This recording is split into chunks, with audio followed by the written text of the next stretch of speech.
Because so this is nerdy. This is what we do. This is what we do here on Nerdy Blurb TV. We talk about the nerdy things.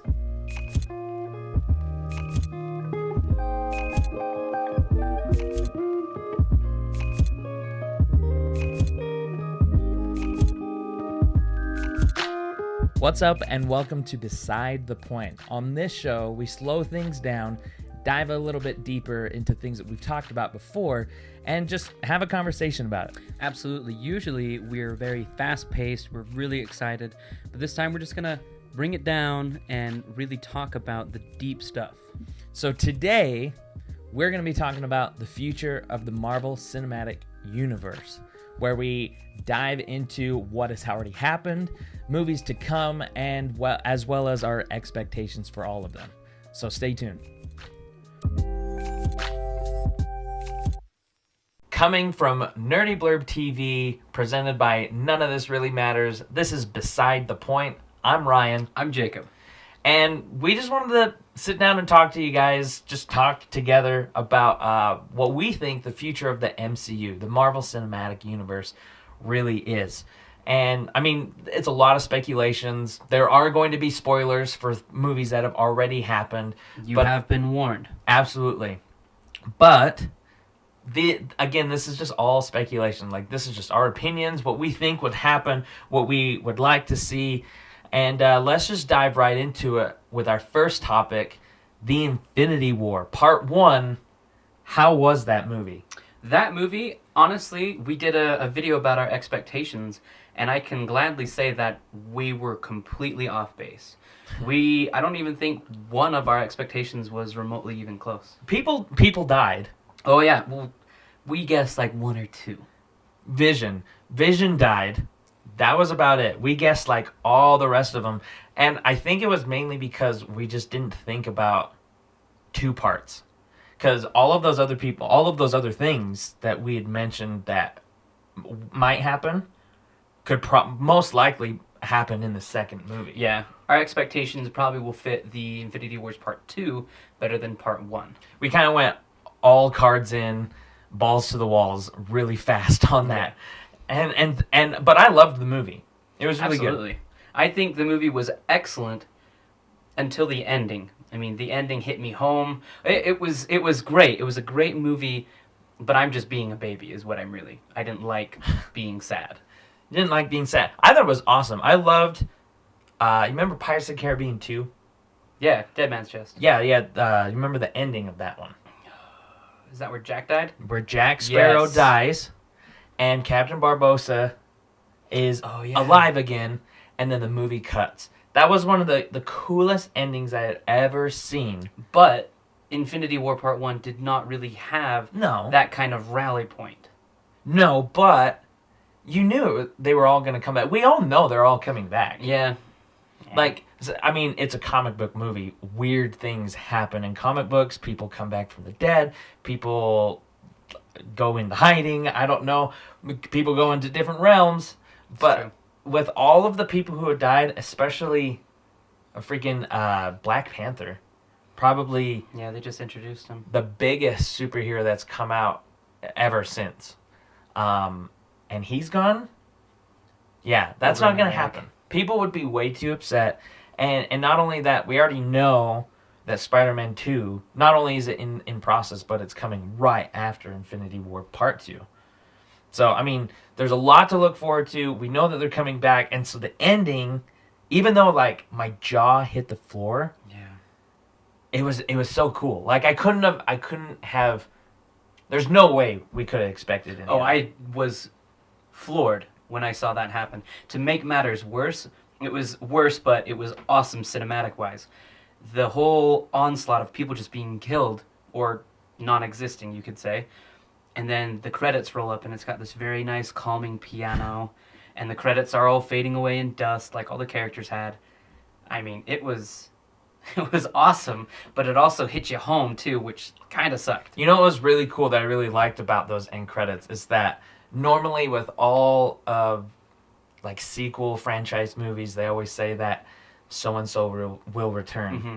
It said Thanos will return. The bad guy will return. It was so cool. That whole movie was from Thanos' point of view, which I first off didn't expect. I thought it was just going to be a bunch of our heroes getting together to fight off this bad guy, but no, it was really, let's see this from Thanos' perspective.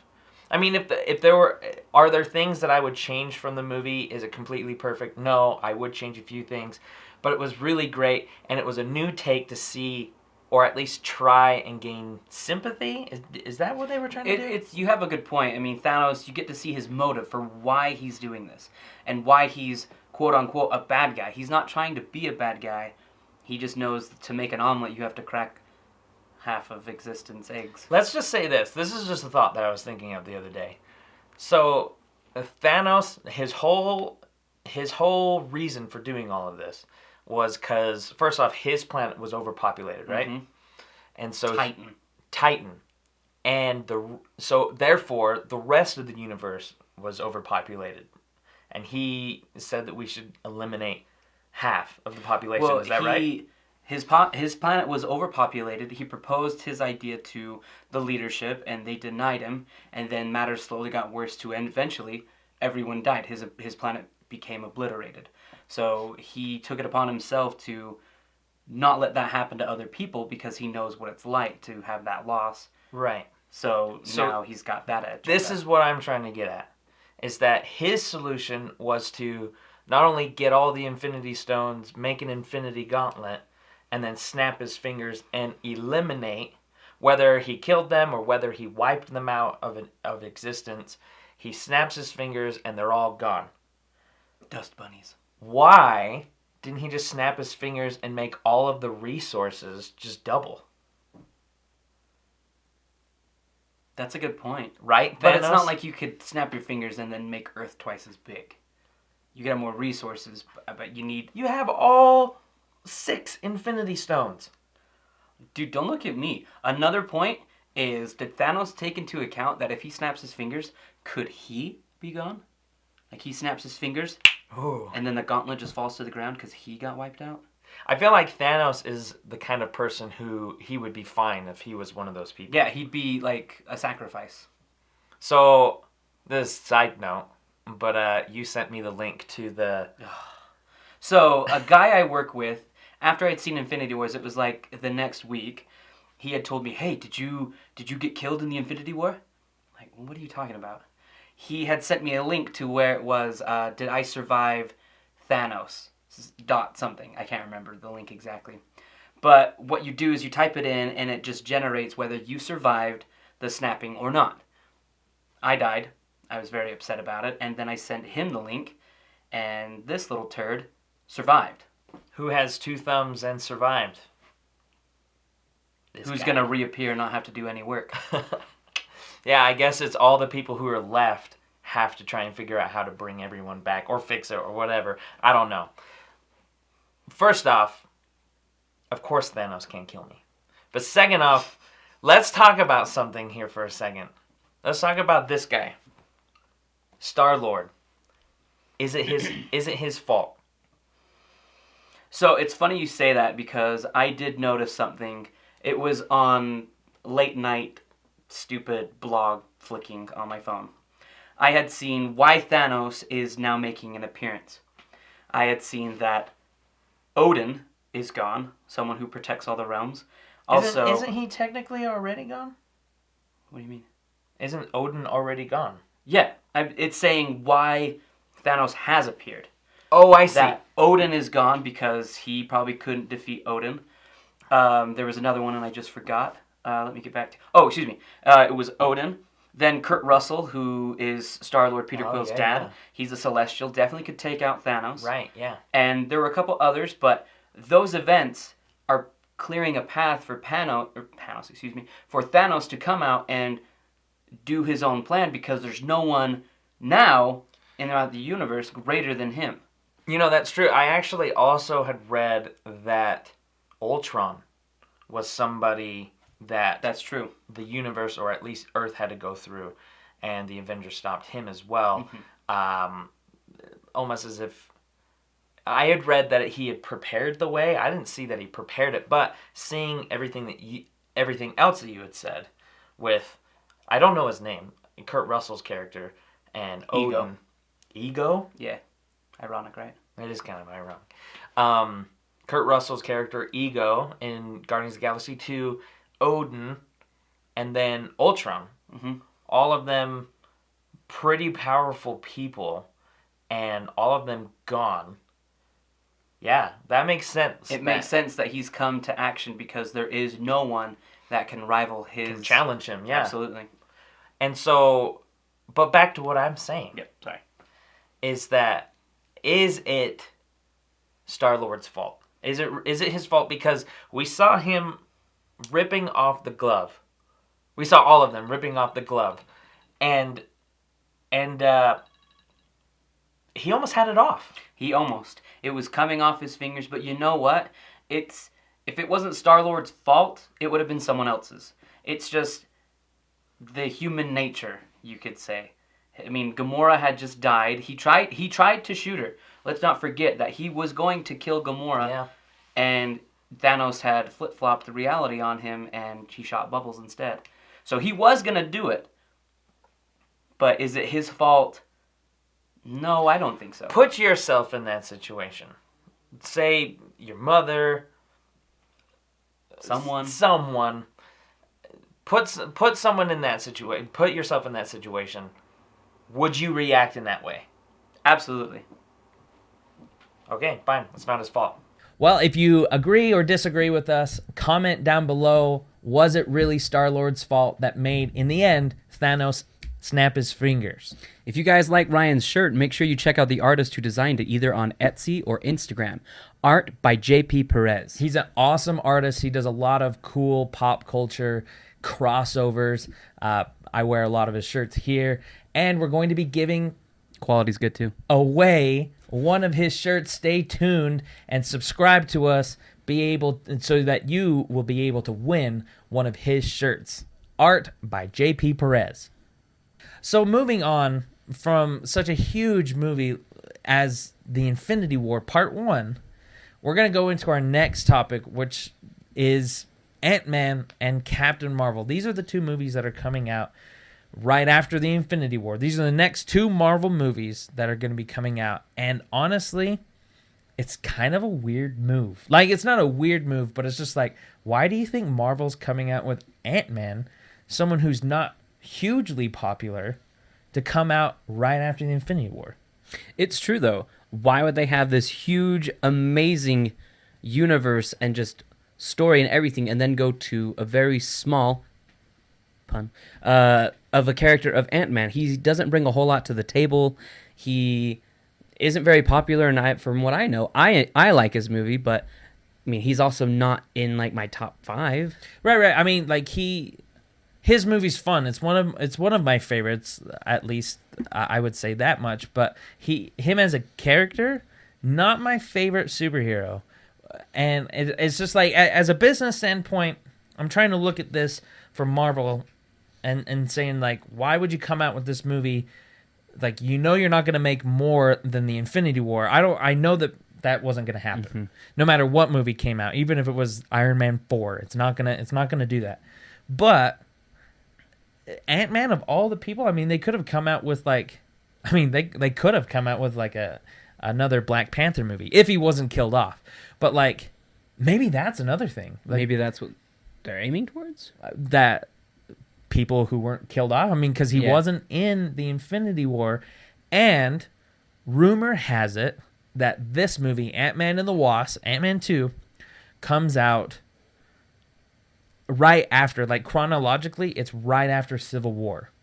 And he is in house arrest. Because he was, at the end of Civil War, he was in jail. Yep. That's kind of weird. It is kind of weird, especially because in Infinity War, I remember when Vision and Scarlet Witch hook up with Captain America and Black Widow and the rest of them, they kind of have a little passing conversation of where's Clint, who's Hawkeye, and where is, I forgot his first name, but where's Ant-Man? And they say, oh, they're off doing something. They got early release to go be with their family. And I think Ant-Man 2 and the Wasp is going to take place after Infinity War of him sitting on his couch in house arrest. But then something's going to happen. They have a new villain, and he's going to be off house arrest. But here's what I think will happen at the end of Ant-Man 2 is that it will be the moment where Thanos snaps his fingers right when they probably beat the bad guy. I see And they're what like, you're yay! But then everyone is gone. Dusted. I see what you're saying. I thought you were saying that the very beginning is right after Infinity No, War. no. The ending of Ant-Man will be At the the ending end of of it. Infinity War. Just Yeah, at a no, different that place. makes sense. Because if the rumors are true and this movie takes place right after Civil War and he's under house arrest and he's just trying to figure out where he needs to be, like, that only makes sense. Especially, like, the only play that I see that Marvel as a business, as a production company has in putting Ant-Man in the middle. It's technically in the middle between Infinity War Part 1 and Infinity War Part 2 because Captain Marvel, even though it comes out right after Ant-Man and before Infinity War 2, that one takes place... Yeah, her timeline's off. Yeah, it takes place in the 90s. Yeah, it goes back in time. Yeah, and so it's like, chronologically, we have Infinity War Part 1, Ant-Man 2, and then Infinity War 2. The only play I see that Marvel has is that Ant-Man and the Wasp, that has like a huge thing to do with... We're going to the learn next one. something. Yeah, There's something key about Ant-Man 2 that is going to give some momentum to Infinity War 2 and Captain Marvel. And I this is my speculation. Like, this is my expectations or my theories or whatever. Hank Pym, whether in the comic books or even in this movie, because I mean Hank Pym, he created the Ant-Man. Pym particle. So yeah, like he created those powers, so to say.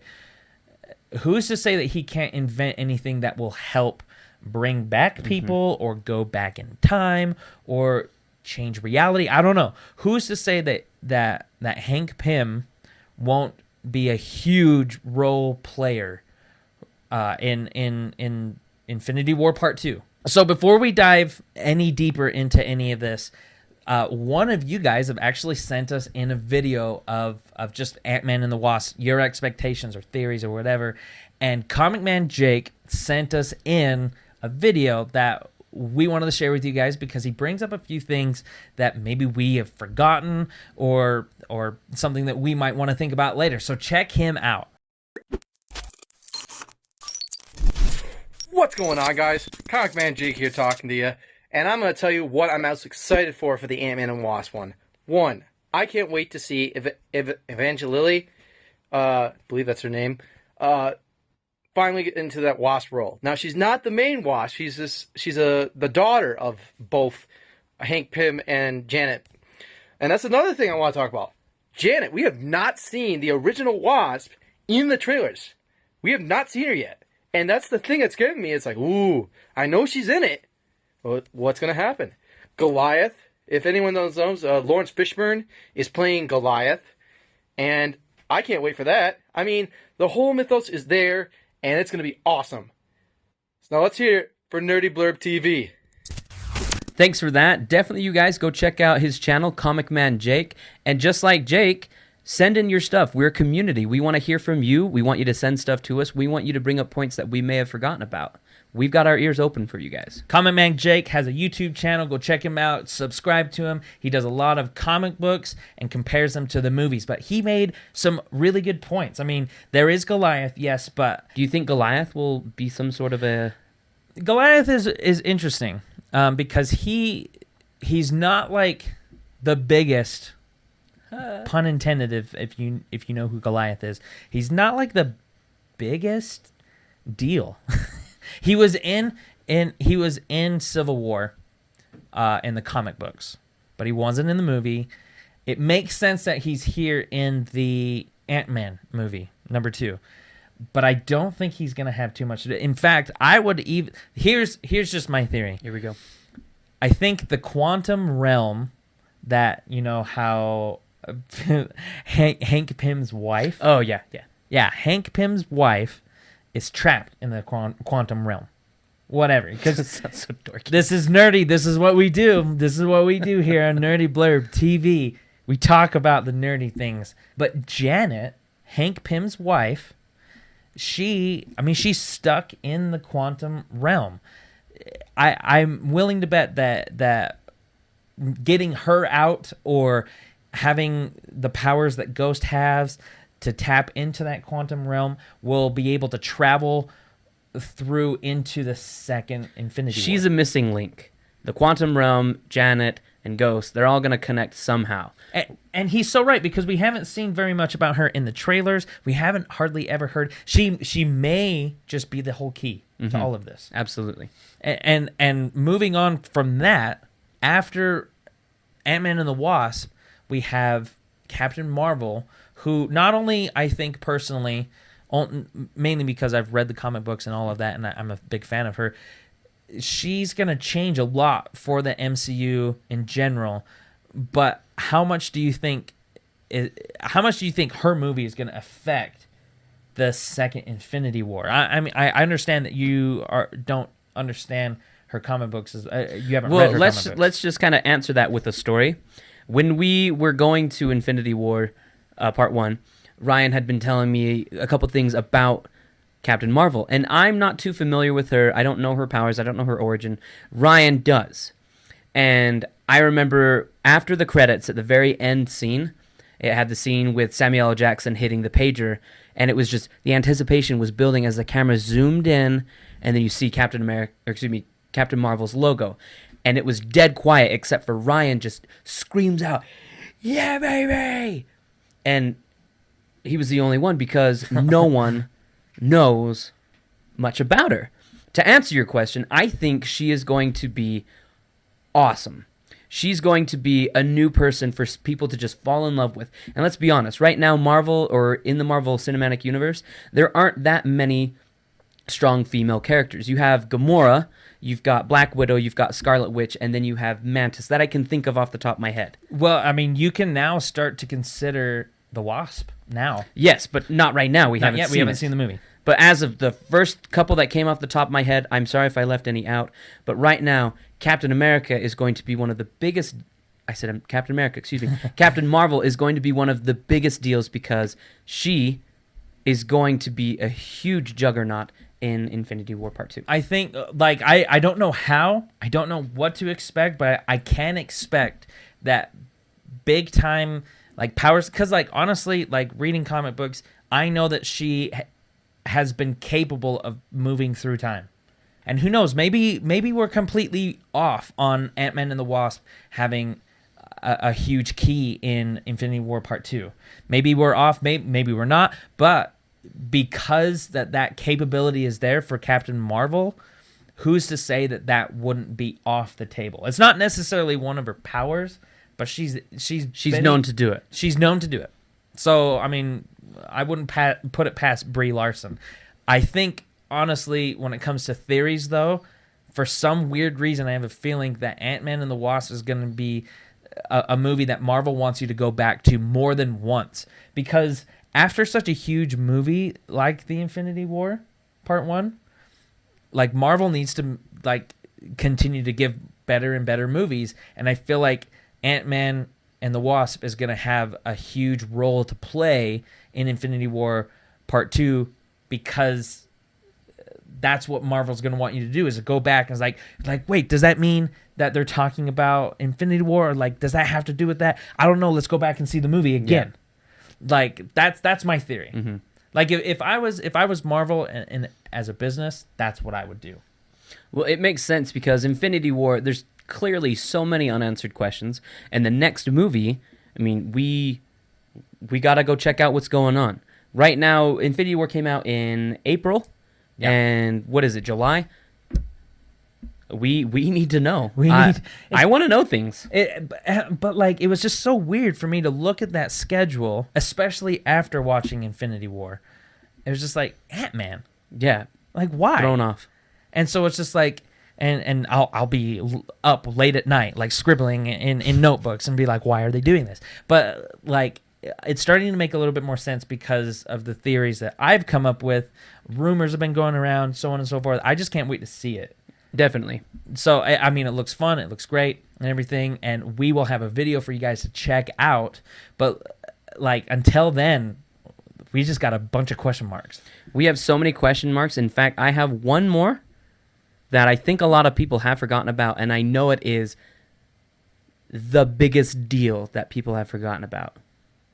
Maybe next time you'll have to hear about it.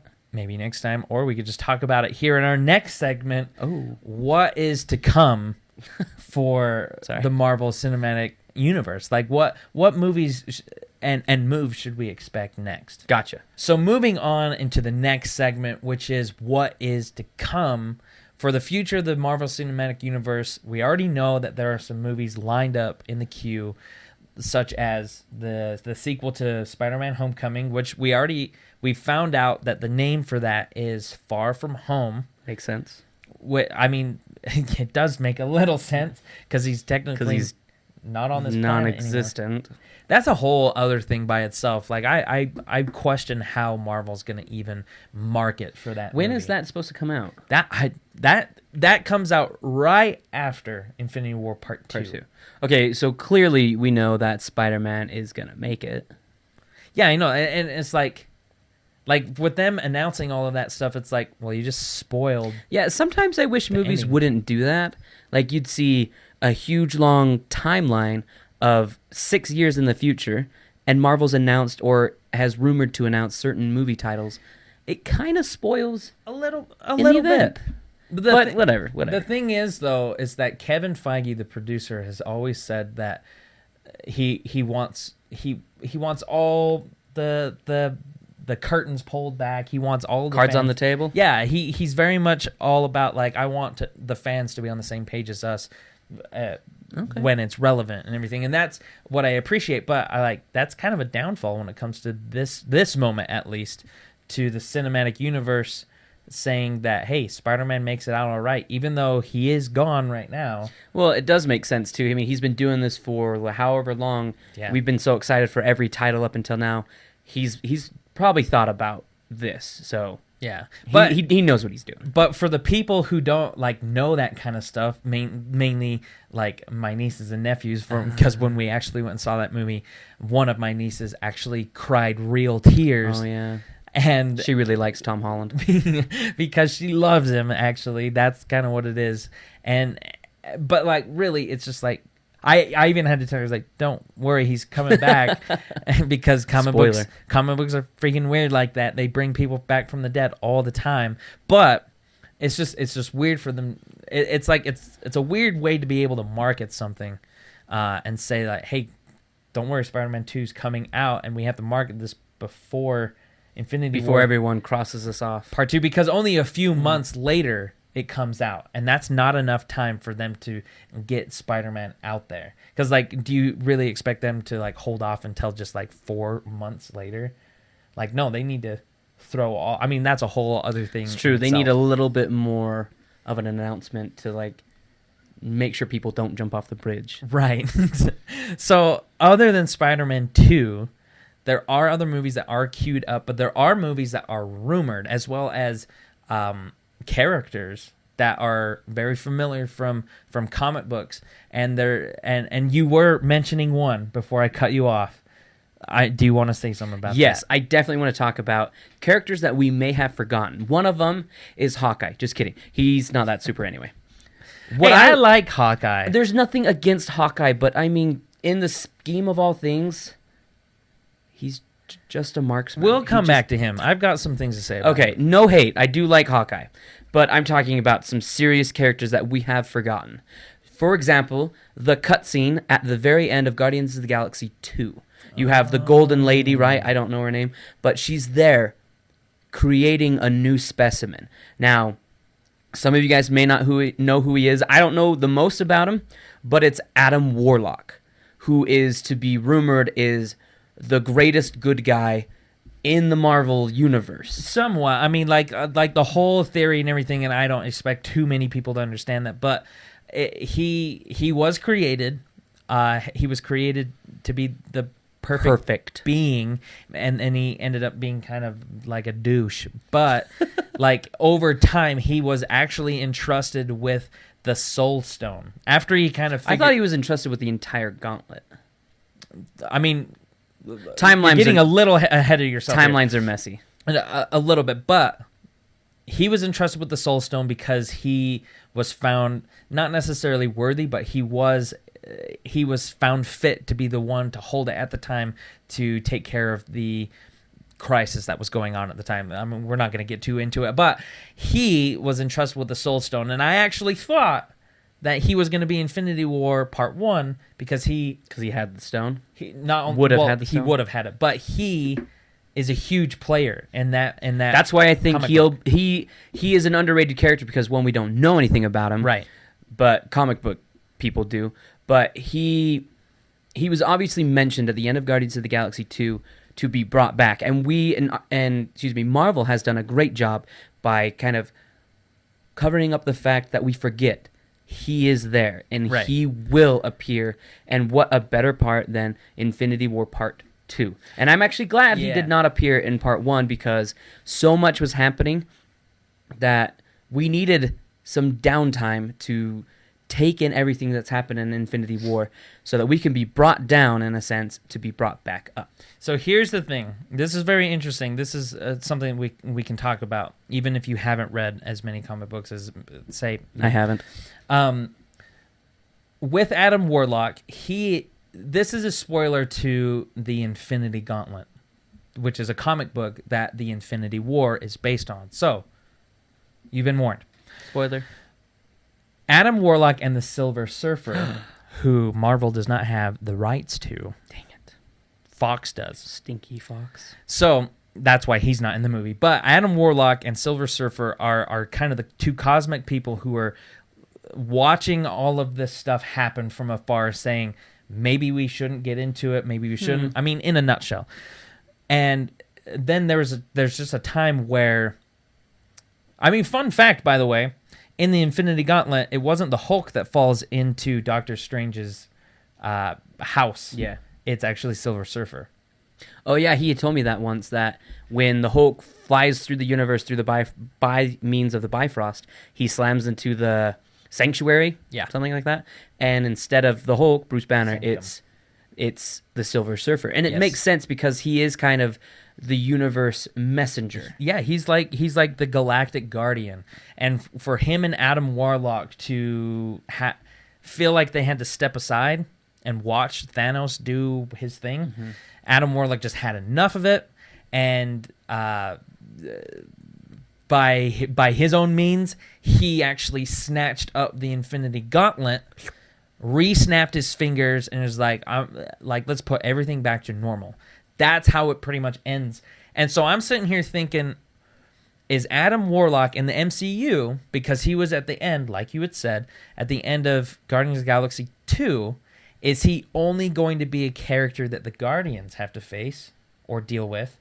Or, like you were saying, would he be someone that will be unleashed in the second Infinity War? So that's something to think about. That's like a whole theory in itself.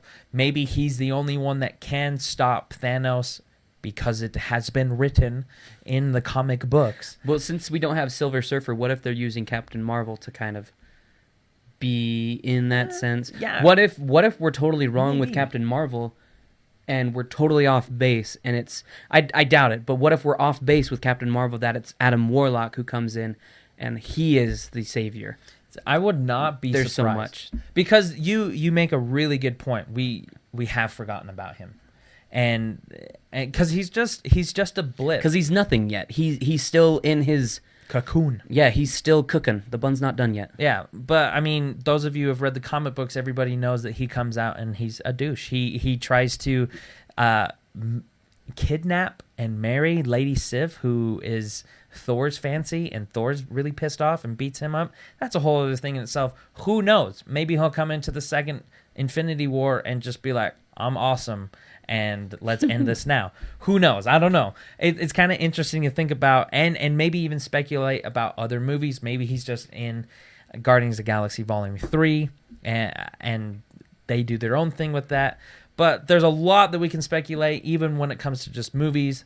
We had just barely heard that Black Widow may or may not have her own standalone movie, and whether it should be a prequel or maybe it should not be a prequel. I think it'd be cool if she had her own movie, or at least like a communitive movie with her and Hawkeye. Hawkeye would definitely be in it. And Nick Fury, and maybe Oh, make yeah. it like a Shield movie about how Shield was formed or something. I don't know. I think wish that'd be that they kinda would cool. do that. That's a great idea to kind of have like arena type movie. What's the name of Nick Fury's assistant? The really awesome Maria Hill. Maria Hill. She is an underrated character because she's not had a spotlight yet, but she's someone who doesn't have any powers, but is very, very smart and very talented and skilled, that I feel if they did a movie like that, she should be thrown in because she has a lot to offer on a human level. Right. She even runs Shield after Nick Fury is gone. So there is that. And I don't know if you knew this, but in Captain Marvel's movie in the 90s, Nick Fury's in it and he has both eyes. So maybe this is kind of the prequel that people were hoping for, a Black Widow and Shield kind of movie. Maybe that's where this lies. I just thought of a really weird theory. What if the Captain Marvel movie, Nick Fury has both his eyes, but Black Widow comes into it, and she's still a bad guy working for the KGB, Ooh. takes out one of the eyes, but yet gets turned and now works for S.H.I.E.L.D.? That's interesting. I don't know if it's her that takes the eye out, but we do know that she was bad beforehand. That's a really She cool killed theory. lots of people.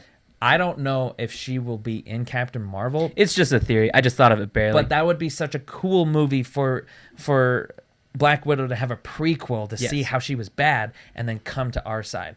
And who knows, maybe it was Hawkeye that actually helped her out. There's tons that can be done here in this cinematic universe. I'm super pumped for it, and we're gonna go check out Ant-Man and the Wasp, and we'll tell you how it was. We'll tell you if you should go see it 1 or 2 times, if it has anything to do with our theories or not. But I mean, until then, subscribe so you know when that video comes out, and many other videos that we come out with. And we have a lot of other social media platforms out there, so go check us out. You guys, we have an Instagram page, we have Twitter, we have Letterboxd, Facebook. If you're not following us on YouTube, you could like us, tweet us, retweet us, DM us. There's many more verbs out there.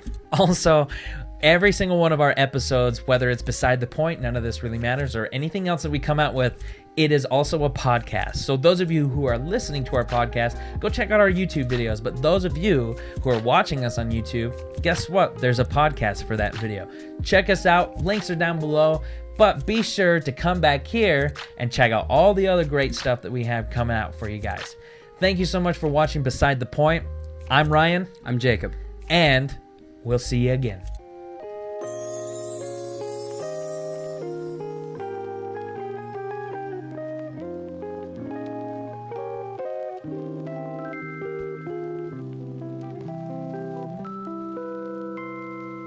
We are the music makers, and we are the dreamers of dreams.